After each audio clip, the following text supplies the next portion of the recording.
26 miles away.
warahmatullahi wabarakatuh. Waalaikumsalam warahmatullahi wabarakatuh. Masih bersama kami di Jejak Jeneng Indramayu.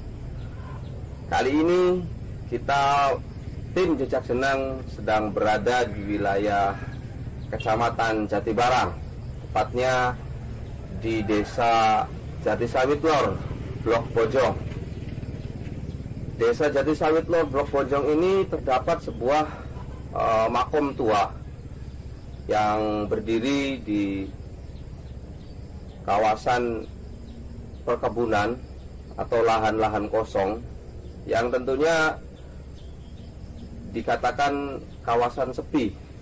Nah, dari samping kuburan ini berdiri sebuah musolah, namanya Musolah Al-Hidayah. Nah, saya masih ingat dulu ketika saya masih sering ke sini, masih sering bolak-balik di Musolah Al-Hidayah di sini melakukan satu kegiatan-kegiatan rutin.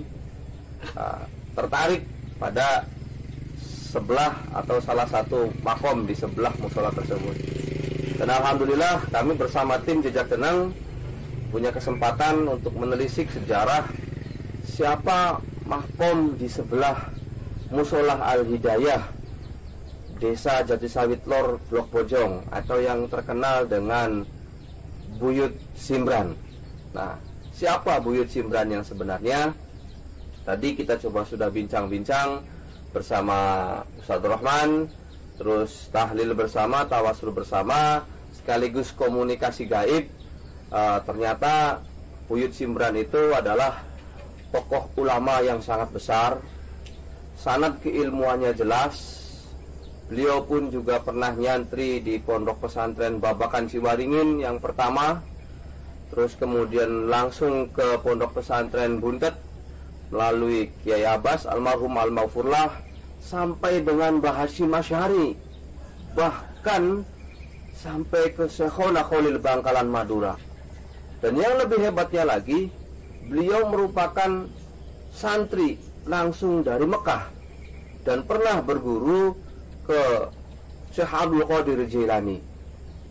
Inilah yang menjadi ketertarikan kami, kemantapan kami untuk lebih sering bertawasul kepada beliau, karena beliau sendiri adalah ulama Nahdlatul Ulama, bahkan KNU-nya tidak diragukan lagi.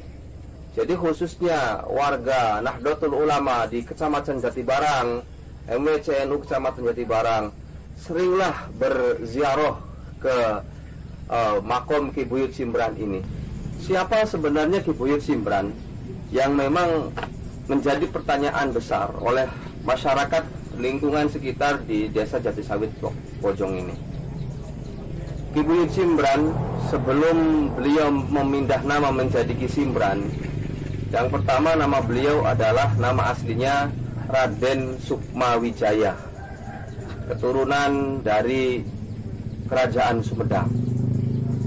Kemudian beliau nyantri ke Makkah, ke Mekah, berganti nama menjadi Kiai Soleh Muhammad. Nah, ketika beliau pulang dari Mekah menyebarkan agama Islam di wilayah kawasan Tanah Jawa ini, khususnya di wilayah Jatisawit ini, beliau mengganti nama dengan nama yang sangat luar biasa, yaitu Ki Sabar. Nah, setelah beliau mengganti nama menjadi Ki Sabar, pada zaman itu Belanda masih sering mencari-cari keturunan-keturunan atau zuriyah dari keraton-keraton manapun, baik itu dari Cirebon, baik itu dari Sumedang dan lain sebagainya. Maka beliau mengganti nama pula yang disebut dengan Ki Simbran. Nah, di sebelah musolah ini ada 3 makom. Yang pertama, yang paling sebelah kanan atau paling di depan, itulah Sohibul Makom, makom Ki Buyut Simbran atau Syekh Simbran. Beliau adalah seorang ulama, seorang kiai khos Nahdlatul Ulama yang sanad keilmuannya jelas sampai ke Syekhona Khalil Bangkalan Madura. Kemudian yang di tengah itu adalah kuburan istrinya. Kuburan istrinya itu adalah Nyai Muniroh. Nah, sebelahnya lagi sebelah Nyai Muniroh itu adalah santri beliau yang sudah sangat setia, bahkan sampai hidup dan matinya pengen ikut dengan beliau. Namanya Kiai Hamid. Nah, itu adalah merupakan pelajaran atau dijadikan i'tibar untuk kita, bahwa ketika kita menjadi seorang yang mempunyai ilmu atau wawasan yang sangat luas, hendaklah kita selalu bersikap toleran, zuhud, tawadu, dan lain sebagainya. Nanti bisa dilihat di video tadi foto-foto makbaro beliau sangatlah tidak terurus, tapi beliau tidak mau untuk dipugar. Beliau tidak mau kuburannya itu dimewah-mewah ataupun dan lain sebagainya.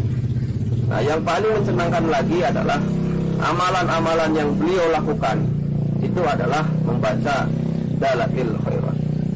Oleh karenanya, khususnya masyarakat Desa Jatisawit Lor Blok Bojong, khususnya warga Nahdlatul Ulama, Majelis Cabang NU Nahdlatul Ulama di Kecamatan Jatibarang, perbanyaklah membaca Dalail di Makbaroh Syekh Simran ini, karena beliau sanad ke-NU-annya jelas, merupakan tokoh ulama, merupakan tokoh yang sangat disegani, dan merupakan keturunan kerajaan. Sekian dari kami, tim Jejak Jeneng Kabupaten Indramayu, menelisik, menggali sejarah berupa kajian-kajian mengenai kuburan-kuburan dan lain sebagainya. Mudah-mudahan ini dijadikan sebagai contoh untuk kita semua agar lebih bertakwa kepada Allah, selalu mengingat kematian, dan berguna bagi masyarakat luas. Allahul muwaffiq ila aqwamit thoriq. Wassalamualaikum warahmatullahi wabarakatuh.